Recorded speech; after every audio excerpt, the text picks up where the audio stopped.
Hey guys, it is Monday, July 1st, and Bitcoin's just above 63,000. And this episode is about the election and Bitcoin. So, in a number of spaces that I've been in,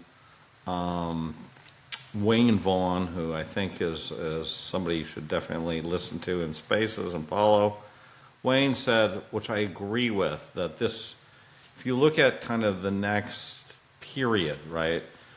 What is the one thing that's going to move Bitcoin? And I think longer term, I think we all believe that the power law is in place and that basically Bitcoin's unstoppable. But what is over the next year or two? What is the next thing that's going to move Bitcoin the most? Is it somebody like Michael Dell coming in and plopping $1 billion in and buying Bitcoin, or is it some nation state adopting Bitcoin? Is it, some retailer like Starbucks saying that they accept Bitcoin? No.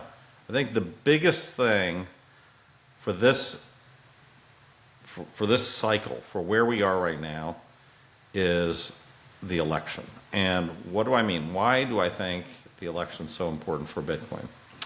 Well, let's take a step back. If you're not in Bitcoin, you're in crypto, the SEC is kind of your worst nightmare, right? So they're going after DeFi, they're going after all kinds of crypto projects.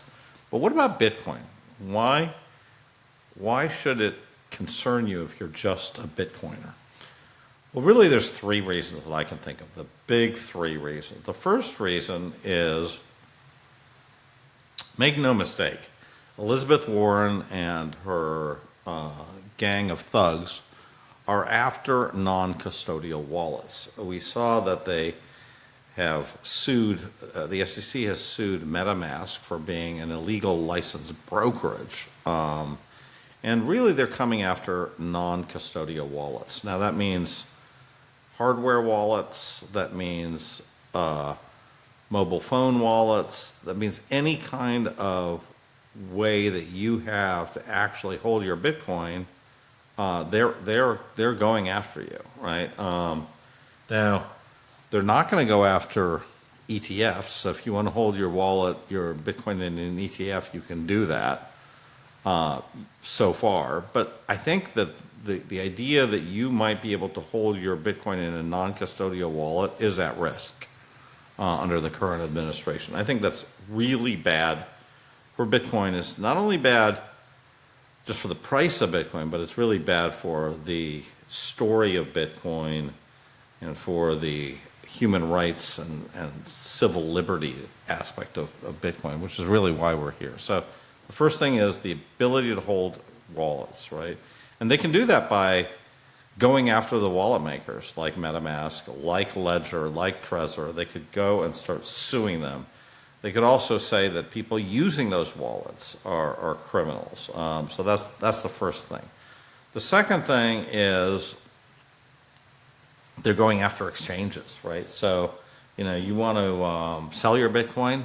Well, maybe if you're selling $1,000 worth of Bitcoin over a month period, not a problem. But you go to try to sell $500,000 of Bitcoin, and all of a sudden you get put into some kind of suspicious account thing, and you better have like rock solid transaction records and fingerprints and everything else, because they're basically going to treat you like a criminal, right? So that's the second phase. So, and the third thing is sort of just the ability just to pull your bank account, right? So you're going along in life, you have bills to pay, you have a mortgage, you have rent, and all of a sudden you wake up, you don't have a bank account. And you're banking for 10 years with Bank of America. All of a sudden, Bank of America says, "I'm sorry, we don't want your business anymore, and we're not telling you why." And it's that simple. So they can make your life really, really hard for just being involved in Bitcoin, and being involved meaning just buying or selling some Bitcoin. It could help with the buying of Bitcoin. It could hurt with the selling of Bitcoin. So Now, again, all these scenarios that I'm describing don't have anything to do with like running a crypto business or doing something like that, or, these are just general problems that you're going to have as a Bitcoiner going forward. Now, I think on the opposite side, if we have a more pro-Bitcoin administration, if we allow banks to hold Bitcoin, right? That's another area, I should say.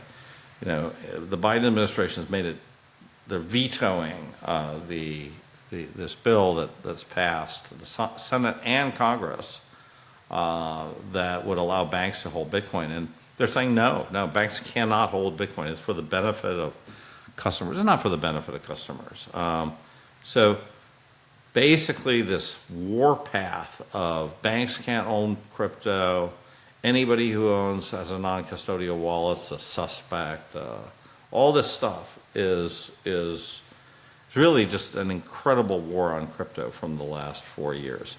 But if we can have banks that can start owning crypto, if we can have a more laissez-faire attitude about non-custodial wallets, if we can kind of do a more hands-off approach regarding DeFi and just sort of in general entrepreneurial activity in this space, that will be extremely good for all the reasons why we're into Bitcoin, I think, and I think that's possible under a Trump. It's not guaranteed under a Trump administration. It's possible. So I understand that there's a lot of people who have a lot of very mixed feelings against Trump. I do as well. But I will just say, on this single issue, which matters a lot to us, right, us Bitcoiners, I will say it's very clear to me that the Biden administration and the continuation of whatever that administration will become, if they run a different ticket, is a clear and present danger to Bitcoiners. Thanks a lot. And if you like my content, please subscribe. Thanks for getting me over 15,000. The next objective is 16,000 subscribers on YouTube. Really appreciate your support. And lastly, let's try to help defeat